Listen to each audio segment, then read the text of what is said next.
তুমি? নাম কি? উজ্জ্বলা রোহানি। উজ্জ্বলা রোহানি। একটু জোরে বলো, ক্যাচামেচি হচ্ছে তো। উজ্জ্বলা রোহানি। ও, এখানে কতদিন? আমি তো মাঝে মাঝে আসি, তোমাকে তো দেখলাম না। মাসখানেক হচ্ছে। 1 মাস হচ্ছে। 1 মাস এখানে কেন? তুমি কোথায় ছিলে? ছেলেদের কাছে ছিলাম, ছেলেরা তাড়িয়ে দিয়েছে। ছেলেটা তাড়িয়ে দিয়েছে কেন? কি কারণে? কি বলবো? কি কারণে? কি কারণে? ওদের জন্যে ওরা মানছে না এখন। মা বাড়িতে থাকবে না? মার সন্তান, মায়ের বাড়ি, মাকে বাড়িতে বার করে দেবে?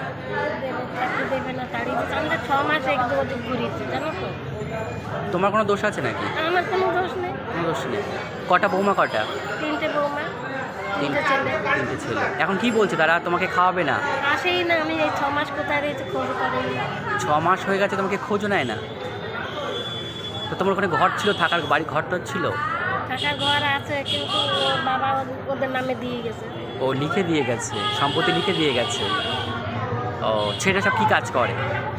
ছেলে একজনা ফলের দোকানে কাজ করে, একজনা ভ্যান চালায়। আর একটু জোরে বলো।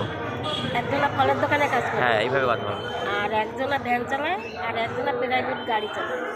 তোমার ওই যে আমি এটা দেখতে পাচ্ছি, ওটা তুমি কি তোমার কি একটু সমস্যা আছে শারীরিকভাবে? পা আমার একটা বাধ্য আছে। একটা পা? বাধ্য। একটা পা নেই। এই অবস্থায় বাড়ি থেকে বার করে দিয়েছে ছেলের বউ। তাহলে বুঝতে পারছেন কাদেরকে পেটে ধরেছিলেন? যে সন্তানকে 10 মাস পেটে রেখেছেন, মানুষ করেছেন, এই শীতে কত আগলে রেখেছেন। এইসব কম্বল টম্বল 4টে কম্বল দিচ্ছে কিন্তু তা কত কষ্ট তাহলে হচ্ছে, বুঝতে পারছেন? গায়ে দেওয়ার কিছু ছিল না। চিন্তা করেন, যে সন্তানকে আপনি এত বছর ধরে মানুষ করলেন, বড় করলেন, তারা একবারও আপনাকে বার করার ব্যাপারে ভাবলোই না। খোঁজেই নেয় না। তাহলে বুঝতে পারছেন কোথায় গিয়ে আমরা মানে পরিণত হয়েছে এই সমাজ। ভেবে মানে অবাক হয়ে যায় বারবার যে এটা কী করে সম্ভব। এখান থেকে খাবার দেয়, তাই খাই। তা দুঃখ হয় তো ঠাম্মা তোমার? দুঃখ হলে কী করে?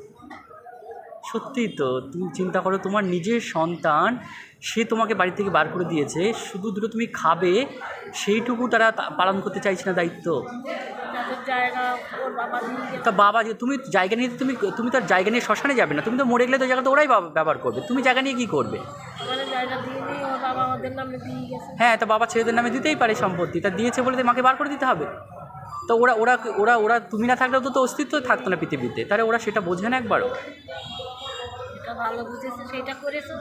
তাহলে ওদের যদি ওদের এরকম যদি ওদের ছেলে বিয়ে করে, ওদের বাচ্চা কাচ্চা হচ্ছে? ছোট ছেলে, 2 ছেলে, 2 এক ছেলে। মেয়ে। হ্যাঁ, তা ওকেও যদি এরকম কেউ ওর ছেলেরাও যদি এরকম করে। ছেলে 3 মেয়ে।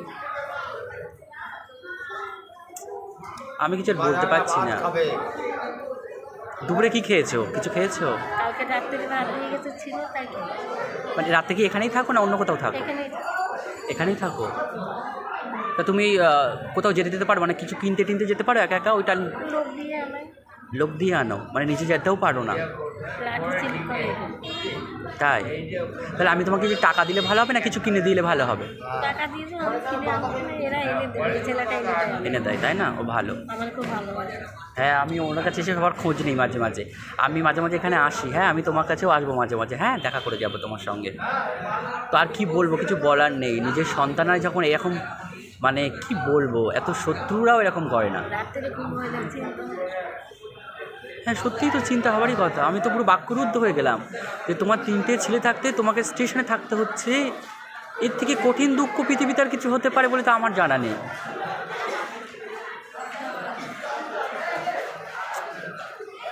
কি বলবো, আমার বলার কিচ্ছু নেই।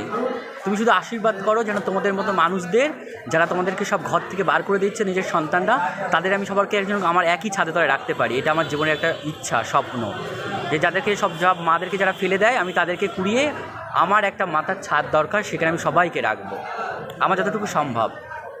সেই আশীর্বাদ করো তুমি আমাকে, আমি সেটা করতে পারি জীবনে। ভালো হয়ে যাবে।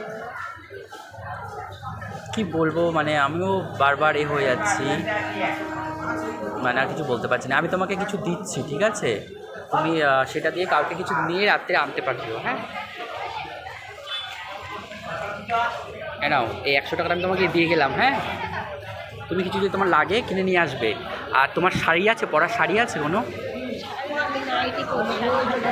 শাড়ি সামলাতে পারো না, নাইটি পরো। ও তোমার পায়ের জন্য তোমার শাড়ি অসুবিধা হয়, নাইটি তোমার সুবিধা হয়, তাই না? ঠিক আছে, তোমাকে একটা নাইটে আমি সামনের দিন নিয়ে আসবো, ঠিক আছে? তাহলে আজকে আমি যাই ঠাম্মি। হ্যাঁ, হ্যাঁ, ভালোভাবে মন যেও। মন খারাপ করো না, হ্যাঁ? তোমার ছেলেরা তোমার নেই তাই কি, আমি আসবো মাঝে মাঝে তোমার কাছে, হ্যাঁ? ভালো থেকো। সাবধানে যেও। হ্যাঁ, আমি এখানেই বসে আছি। এখন দেখুন এই প্ল্যাটফর্মে আমি এবারই বসে আছি। মানে আমি নিজে কি বলবো সেই ভাষাটা আমার সত্যি হারিয়ে গেছে। মানে আমি কিছু বলবো এরকম বলার মতো শব্দ আমি হারিয়ে ফেলেছি, আমার কিচ্ছু মাথায় আসছে না। যে মায়ের 3টে সন্তান বাড়িতে আছে সে মাকে রাত কাটাতে হচ্ছে প্ল্যাটফর্মে। হায় রে সমাজ, তোরা কবে মানুষ হবে? তোরা কি আয়না দেখিস না? তোরা কি ভবিষ্যতের কথা ভাবিসও না যে এই কঠিন পরিণতি তোদের জীবনে হতে পারে এবং তোদের সন্তান দ্বারাই?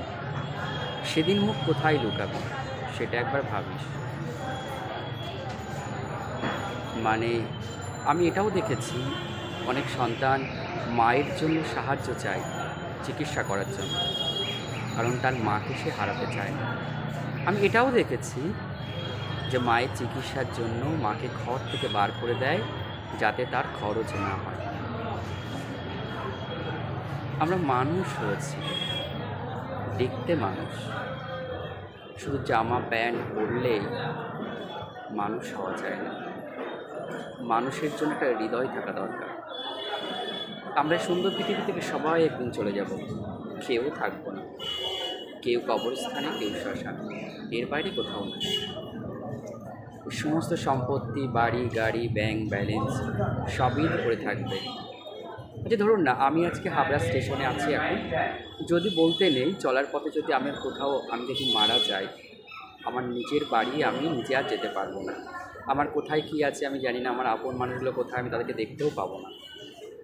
যে জীবনটাই একদিন শেষ হয়ে যাবে সেই জীবনটাই অন্য জীবন এত বিষাক্ত, এত কাঁটার মতো হয় কেন, আমি সত্যিই বুঝি না। বন্ধুরা, আপনাদের যদি সত্যি আমার এই ভিডিওটা ভালো লেগে থাকে আপনারা বেশি বেশি করে শেয়ার করুন।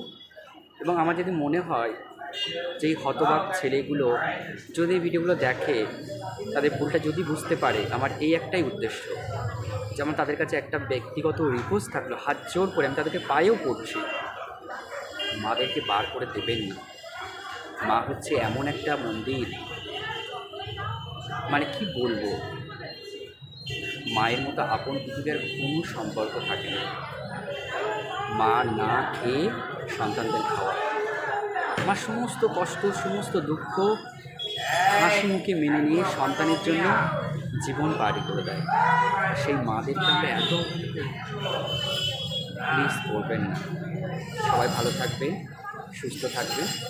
আর এরকম মানুষদের যাদের মা, যাদের এরকম অনেক মা আছে রাস্তাঘাটে যাদের মূল্য তার সন্তানরা দিতে পারেনি, আমি আপনি আমাদের মতো সবাই আমরা এগিয়ে আসি, তাদের দুঃখে একটু ভাগিদার হই।